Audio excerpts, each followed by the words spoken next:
બનાસકાંઠા જિલ્લાના કાંકરેજ તાલુકાના દુધાસણથી રેતી ભરી દોડતા વાહનો કંભોઈ તરફ આવતા ક્યારે થશે બંધ? લોકોની માંગ બુલંદ બની। કંભોઈ બ્રિજથી નદીમાંથી સીધો રસ્તો દુધાસણ નદીમાં જવાનો હોવા છતાં આ ડમ્પરો કંભોઈથી દુધાસણ જવા રોડ પર દોડે છે।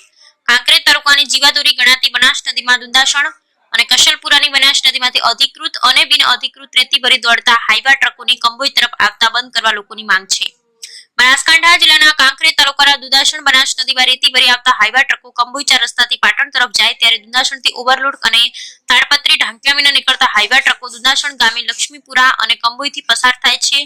જેમાં કંભોઈ ખાતે રોડ પર ગાયત્રી વિદ્યાલય આવેલ છે, જેમાં ધોરણ 9 થી 12 સુધીનો અભ્યાસ છે, જેમાં 660 બાળકો અભ્યાસ અર્થે આજુબાજુ તમામ ગામોના વિદ્યાર્થીઓ અભ્યાસ અર્થે આવે છે। વિદ્યાર્થીઓ દુધાસણ લક્ષ્મીપુરા તેમજ કંભોઈના વિદ્યાર્થીઓ ગામમાં અને ખેતરોમાં રહેતા હોય તેવા રોડ પર ચાલતા અથવા સાયકલો લઈને શાળાએ આવે છે અને કંભોઈ ગામમાં પ્રાથમિક શાળા હોવાથી ખેતરોમાંથી ધોરણ 1 થી ધોરણ 8 ના 850 બાળકો રોડ પર ચાલતા કે સાયકલો ચલાવીને શાળાએ આવે છે અને બીજી આ રોડ પર કંભોઈ નોંધાણી પાટી પ્રાથમિક પેટા શાળામાં ધોરણ 1 થી 7 માં 460 બાળકો ભણવા આવે તો આ કંભોઈ ખાતે આવેલ હાઈસ્કૂલ અને પ્રાથમિક શાળા અને પેટા શાળામાં અભ્યાસ કરતા માટે અંદાજિત 2000 ઉપર બાળકો અભ્યાસ કરવા માટે આવે છે અને કંભોઈ દુધાસણ રોડ પર ચાલતા આવે છે। જે શાળાના સમય ઉતાવળે આવતા હોય ત્યારે પણ આ રોડ પર ઝડપથી રેતી ભરવા જતા અને ઝડપી સાઈડ પર રેતી ઉતારવાની લાઈનમાં ફૂલ સ્પીડે પોતાના હાઈવા ટ્રકો દોડાવતા હોય અને રોડ પર બાળકો પસાર થતા હોય ત્યારે અને શાળાઓ ચાલુ હોય ત્યારે ઊંચા અવાજે હોર્ન મારતા બાળકો ગભરાઈ જાય છે અને ઊંચા અવાજના હોર્ન મારવાથી અભ્યાસમાં પણ અવરોધ પડે છે।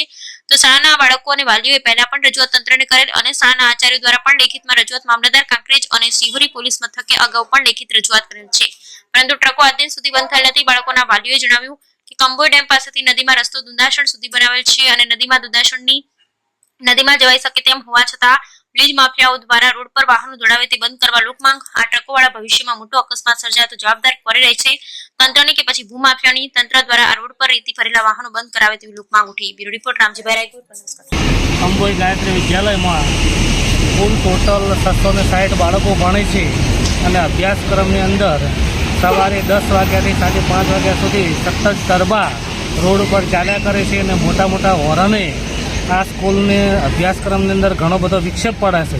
તે બદલ આ સંપૂર્ણ ટરબા અહીંથી જે કંભોઈથી દુધાસણ ઉપર નીકળે છે સંપૂર્ણપણે બંધ કરવા માટે સરકારશ્રીને નમ્ર વિનંતી કરવામાં આવે છે, કારણ કે અભ્યાસની અંદર કોઈ ક્ષતિ ના રહી જાય તે બદલ અને છોકરાને કોઈ નુકસાન ન થાય તે માટે તમામ ગ્રામજનો વતી અને કંભોઈ હાઈસ્કૂલ વતી આ સદંતર ટરબા રોડ ઉપરથી સદંતર બંધ કરવામાં આવે એવી અમારી નમ્ર વિનંતી છે।